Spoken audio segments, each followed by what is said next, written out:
Yeah. Morality. Yeah, so what would the morals be for you? Would you let them die? Would you switch the track if there's 5 people on the other one? Well, here's the thing. When somebody is asked about the trolley problem, they aren't physically put in the situation itself. Like, you can easily say, hey, I'm a utilitarian, and I'm going to say that saving one life over the rest is the best course of action, so I'm going to pull the lever to kill the one guy. Mhm. But the issue is that people don't like having murder on their conscience. Exactly. And you don't know for sure until you're actually put into that situation. And if you know of Vsauce, they actually put the trolley problem into practice, where they literally had a train track, and they had like a pre-recorded video of like people that are on the tracks, and they have these random people that are put into this situation where they think that they're actually going to be pulling the lever to save or kill people.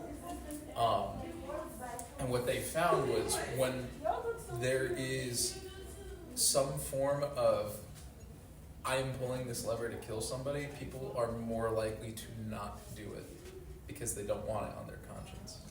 That's kind of what my point's always been. Like, if you pull the lever, you are willingly choosing to kill someone. But if you let it go, technically they were gonna die anyway. Now, for me, in my own personal point of reference, I personally think saving one life is better than, or saving 5 lives is better than saving one. Like, I would hypothetically pull the lever. But, had I been in the situation, I don't know if I would be able to. See, in real life, if I had to make that, and this isn't even hypothetical, I think I'd make the decision either way. To just kill the 1 and save the 5. What can I say? It's murder. Murder's murder. It's bad. It's a no-no. But morally, if my morals were in the right place, I think it would kind of counter the consciousness problem of having it on my mind. But, I don't know. Maybe it's just because I want to kill someone really bad. Well, when I had my philosophy class with Dr. Barnes, he takes it one step further. Oh, God. And then he says, all right, we'll frame the trolley problem the same way, but instead of pulling the lever, you got big ol' Shaquille O'Neal, and you're going to push him off onto the train track. Okay? Would you still do it then? You are now physically intervening with yourself rather than simply pulling a lever. Does that change anything? But then, what if Would you still, quote, pull the lever? Would you push Shaquille O'Neal onto the tracks to stop that train? I got 2 responses to this. One of them I can't say. The other one I will say. So what if Mr. Shaquille O'Neal is just suicidal as hell? And he's just like, dude, push me off the bridge. Let me die. Save these people. And the train hits him, and just like it hitting a big old boulder, it just stops. Because it's Shaquille O'Neal. He's an absolute unit. But if he wanted to die, if he wanted to sacrifice himself, would it be... like if he truly wanted to sacrifice himself, he wouldn't need you to push him. Well, he's too fat. He can't do it himself. He can't get himself over the ledge. You know, he's got like that... Check needs push. Check needs to get pushed over. Like, what if he couldn't do it physically? I mean, if he asked for help, maybe, I guess. Oh, there was another one. There was a third one. I forgot what it was. Where like there was the lever pushing someone off, but then there was like another one like whether or not they were rich or poor or old or young or something like that. I know there's different circumstances there. That might have been it, but I thought it was like a whole different scenario itself. Was like I think it was like you take the trolley away from it, and it becomes something else. You're actually choosing whether or not you want to murder some people. Oh, wait. It was like if the bridge is going to collapse. Like if you know the bridge is going to collapse and there's people on the bridge, you could choose to like, there's like an elderly woman or like a kid, right? Kind of like what you were saying. Mm-hmm. And you could choose to push one to safety, but you can't do both. So like, who would you save in that long, like... The kid, the old hags live your life. That's what I'm saying. She's old. She's lived. She'd understand. She'd want the kid to be safe too. But no, what if this kid was like a monster? Like whoever was in the room yesterday that Baby said some Hitler. vile yeah, baby is what you're Hitler. saying. Yeah, you have like old sweet. Who's a really I sweet would old simply person? intervene. Martha Stewart? No. Look, I'd say baby Hitler and raise him as my own so that he wouldn't be, Hitler. I feel like that might not turn out the best way. What do you mean? I don't know. Now They're you're getting raising into it. the philosophy of are people born evil or not? Well, I mean, if we want to go into that, was Hitler always evil, or was it? This is not a very interesting conversation to have in public. Okay, well, So, was Hitler always evil, or was it the art school's fault? let me put it into reference here. So, the way people are born, at least from my own personal point of view, I know there's philosophers that think differently. People are born and raised with a sort of innate instincts, such as the need to breathe, the need to eat, and so on. Yeah. But then there are learned things, societal things that people learn as they grow. If you've heard of nature versus nurture. Yeah.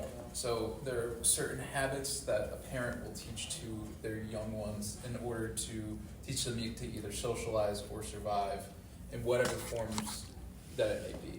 Like, like humans, we have our whole social thing, we tell people as, hopefully when they grow up and become adults, they use certain languages that will not, demean other people. But Like the people in the room yesterday. yeah, like the people in the room yesterday.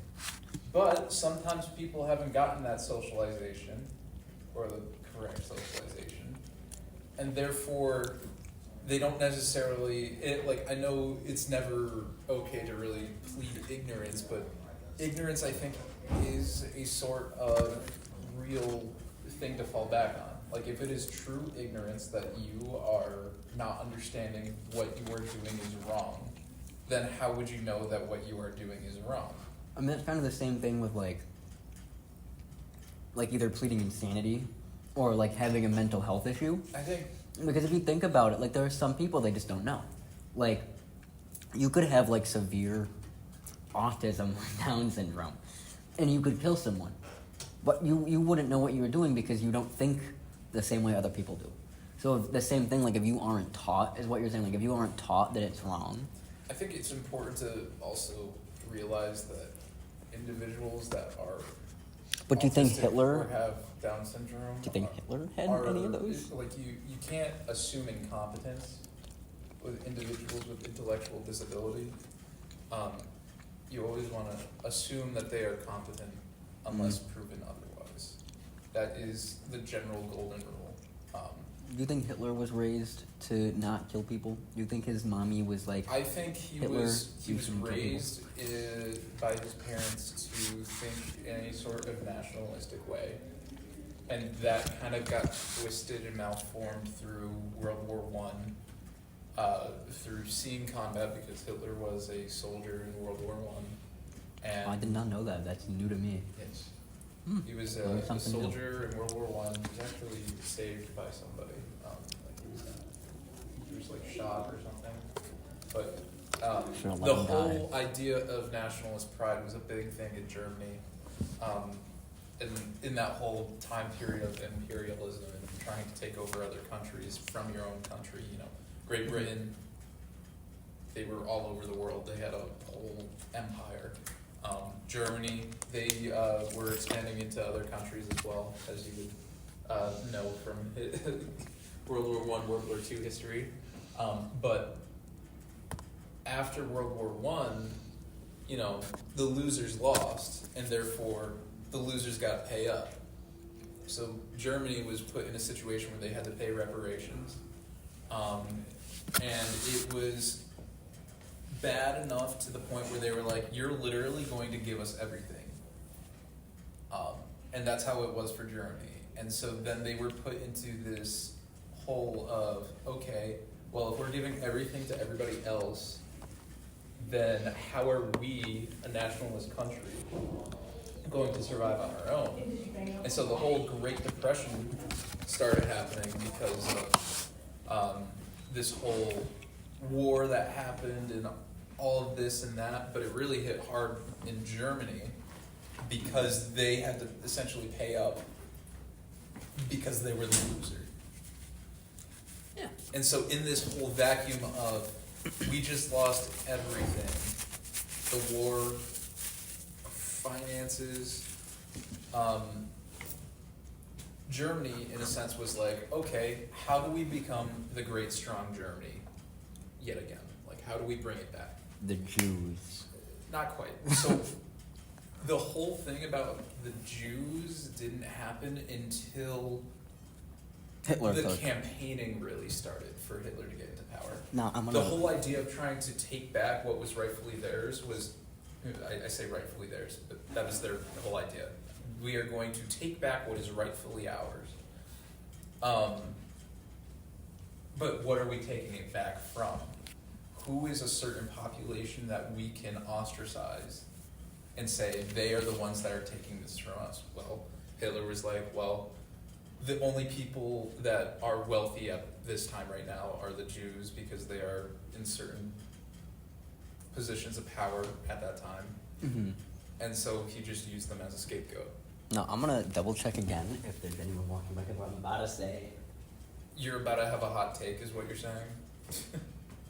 I don't even know. If I'm it's just- like a I'm hot just take. going It's through more and like talking. a boiling hot take. Oh. What if Hitler was right? Well, okay. So now, what I mean by this is like, what if? See, we morally disagree with Hitler because everything he did was wrong to us. But what if, in his head, everything he was doing was right, and See, he this truly is believed it? the whole topic of moral relativism, where morality is relative to the certain society that it belongs to. I know of certain cultures that are out there that don't believe that murder is wrong. We, as a society, obviously, we're like, I mean, serial killers. murder's bad. Yeah.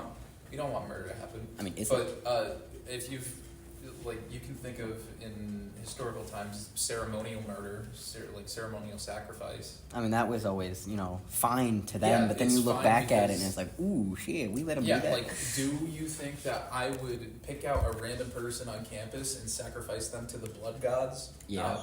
Oh. I think that murder is wrong, and I would not murder somebody for the sake of the blood god. Okay.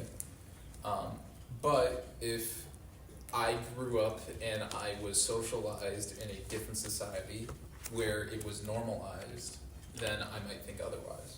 Now, I remember taking a sociology class last year in high school, and there we learned about this one tribe of people, still today, where they don't. I forgot what it was. It was certain.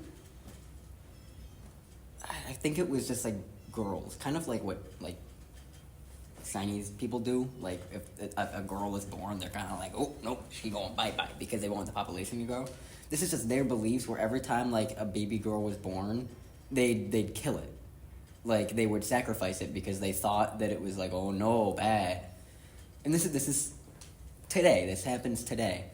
But I mean, they're isolated. They're not part. They don't have the same laws that we do. They're in their own little tree world. I don't know where the hell they are. I really don't. I don't remember that much. But I know they're an isolated little group of people that all, it's kind of like a cult. They all believe this, but some people don't. So they try to fight back and they try to escape, but they get them because they can't. They don't want these baby girls to live. But if anyone else in this world were to look at it, they'd be like, what the hell is wrong with you? That's not okay. But to them, it is just a belief. Like I said, it's a more relativist take where the society, there is no innate good and bad. It is more of what you are socialized to believe is right and from wrong. My dad, on the other hand, he was raised up a devout Catholic, and the Bible is the word, and therefore Bible is law. So if the Bible says something is wrong, then it has to be morally wrong. Understandable. As much as like I can agree with some of the things that are said in the Bible, I can also disagree with some of the things that are in there. Yeah, I mean, it's an old book. Things change, people change, ideas Yeah, change. and like I said, it's about how you're socialized. So like in a time where certain things are more accepted for beliefs, of course, when something is abnormal, in the sense that abnormal, the definition of it is something that goes against what is widely accepted. When something is abnormal, then somebody is going to have pushback because that is against what we do. We do not think that way. We do not want that. But if something is normalized, that changes the whole perspective on it. For example, LGBT rights and everything. Yeah, I mean, before that was never... That was widely not accepted for the longest time. And in some cultures, even currently, it's not accepted right now. But through normalization of certain things, it has become more and more accepted, and because of that, people are thinking of it less as a wrong thing and more of as a different way of living. Yeah, and I mean, it's very different from, being gay and not being gay and accepting that. But I mean, back in the day when slavery was in the United States, back then, it was normal, it was good. But when you move on and you start getting more morals and getting a grip on society, you start to realize, like, hey, this isn't right. Yeah, there are still people the whole idea of slavery was these people are different than me, and therefore they do not have the same rights as me. And so slavery was a whole big thing of dehumanization, and how because these are not, quote, people, I can treat them as farm animals, to say the least. Yeah. Because if you think about it, That's slavery was just like farmers that are using effectively cattle to help them, grow whatever their stock was. Yeah. Today, slavery still exists in other countries. Yep. It doesn't make it any less right or any more wrong, because who are we to say that whatever goes on in, I don't fucking know. I don't know a country that still does slavery off name. I just know they exist. But like, who are we to say that that's wrong? Because their belief is that this is right, and they're all the same. And kind of forgot, if people that do they do it off of the same belief that we did of them being less than, or is it like a job? It might be seen as a job. It might be seen as this is culturally what has happened for the longest time, and therefore I am continuing it. There are some things, like I know in certain parts of like China, people some people classify it as slavery, like people working on like the rice farms for like more powerful people. But if we were to look at it, like that's slavery. He's paying these people barely anything to do his job. So talking about that in that way of thinking, there was a study that I watched a video about where it was essentially a bunch of monkeys are in a cage. Mm-hmm. Yeah, just a bunch of monkeys, they're doing their thing, normal socializing, and they're talking to one another and everything. All of a sudden, the researcher, they put a ladder in the middle of the room so the monkeys can climb up it, and at the top of the ladder, they have a banana. The thing is that banana, anytime that they touched it, every single monkey would get electrocuted inside that cage. So, what happened was, after a while, they started associating, if you touch the banana, we're all going to get electrocuted and hurt. So, touching the banana, going to get hurt. Touch the banana, you're going to get hurt. After a while, through generations of the monkeys, they realize that touching that banana is going to get us hurt. It is a taught thing, so nobody touches the banana, and so they don't climb the ladder. Thing is after a certain period of time, those said researchers stopped electrocuting the monkeys. They could get the banana if they really wanted to. Instead, what happens is, one, they stay away from the banana, and two, if a monkey tries to go to get said banana, they're going to be beaten up by every single other monkey because they don't want to get electrocuted. But none of them were the original monkeys that were there that were getting electrocuted from the first banana. Huh. So it like went with their evolution and their belief. Like it just It followed. it essentially through followed through these with caged monkeys these culture. Yeah, yeah. Like, It followed through with the culture, these taught beliefs in their little How society. long was this going on? That there were multiple generations of monkeys. I don't know, a few years. Damn. How long do monkeys live? 40 or so, I don't know. 30, 40 years. Oh wait, did they just take them out and replace them? I think, I don't know. Oh, okay. I was gonna say if they all lived through their whole lives, so this experiment would have to be going on for like. I don't know decades, exactly. I can probably centuries. find the video. And I think it was more of a hypothetical video than an actual video. Oh yeah, that makes sense. And it's kind of that's the same way that like humans are. I mean, Yes. you see something, it's bad, and you keep doing it, and it's still bad. Well, this is why And then- I don't like politics, and this is why I don't get into politics, because you are in the midst of. Sorry, I'm about to get political here, but No, you're fine. you are in the midst of a red bad, blue bad kind of battle, and if you don't agree with me, then you are evil, and you are the antithesis for everything that I stand for. I mean, that is literally American politics at its finest. That is American politics at its finest, and that's why I stay out of it, because I don't demonize people for what they believe, whether or not I agree with it or disagree with it. I think people are entitled to their own opinion, and I don't demean people for having their own opinion. It's why those people that were rudely coming in and saying certain things, the other officers, they were quick on their feet and they wanted to like kick them out. I was more like trying to make it a teachable moment and was a lot more patient with them.